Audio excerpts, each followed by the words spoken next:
Hi everyone.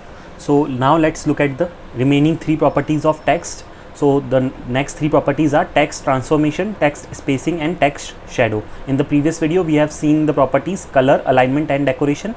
Now let's look at the remaining three properties. So first of all, let's have a look at text transform property. So text transform has these three different values like lowercase, uppercase and capitalize. So what I'm going to do is I'm going to make use of this text transform property on this second paragraph that I am having. Okay, so first of all, let me remove this text decoration.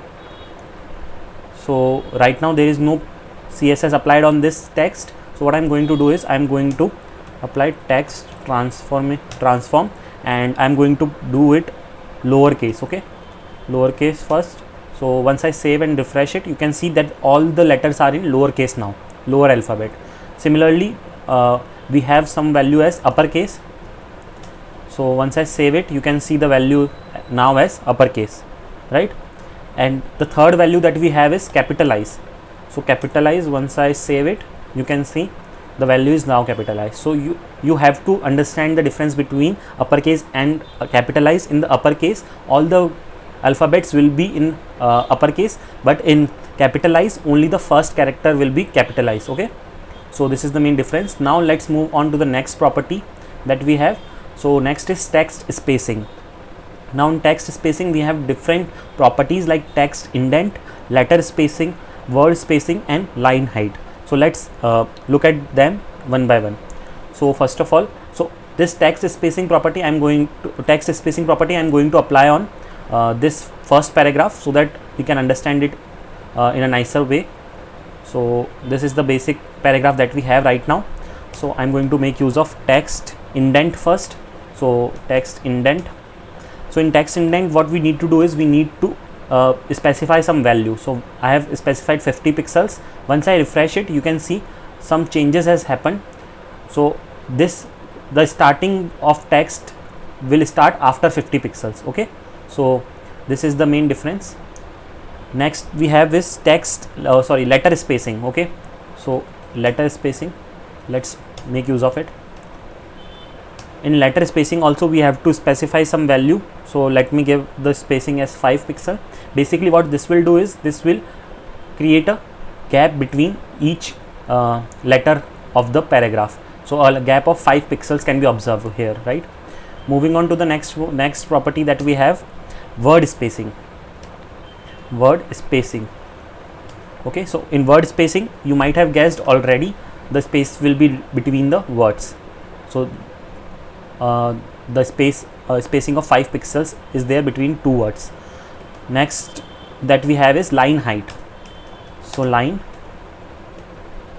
height, and in line height we also need to mention the value, that is how much height we want. So once I save and refresh it, you can see I have given a very less height, so it is like all the text is displayed one over the other. So just in case, if I display the height as this much and refresh the page, you can see the line height is now very much. So this is the main use of line height. So these were text spacing properties. So text indent, letter spacing, word spacing and line height. Now let's look at text decoration.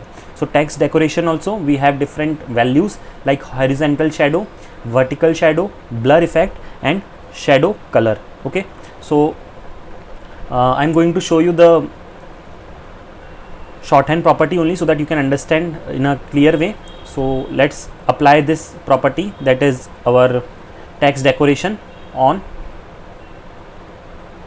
this second paragraph, that is para 2. Okay, let me save the file first.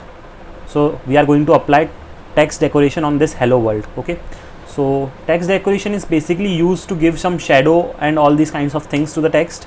So first of all we have to write the property like text shadow. After doing that we have to mention the values. So for example, if I put 2 pixel and then again 2 pixel, okay, and once I save it and refresh it, you can see the shadow is applied on the text. Now this 2 pixel and 2 pixel means that the first 2 pixel is for horizontal shadow and the second 2 pixel value is for vertical shadow. Okay, so let me remove the value so only one shadow will be applied. So that is why what we have done is we have applied shadow on the two sides, that is horizontal shadow and vertical shadow. Now the third property that we can apply on is color. Okay, so just in case if you want that the color of shadow to be red, then you can see the shadow is now red color.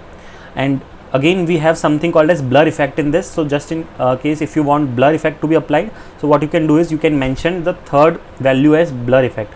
So if I'll put 5 pixels as the value of blur, then you can see this kind of blur effect will be shown. So this is the text shadow property, wherein we have 4 values. First one is our horizontal shadow, second is our vertical shadow, third is for the blur effect, and the fourth one is our color property. So I hope now it is clear, and we have covered basically all the properties on text. So there were total 6 properties, out of which 3 of them were covered in the last video, and in this video we have covered the remaining 3. So just in case if you have any doubt, let me know in the comment section. Thanks for watching the video.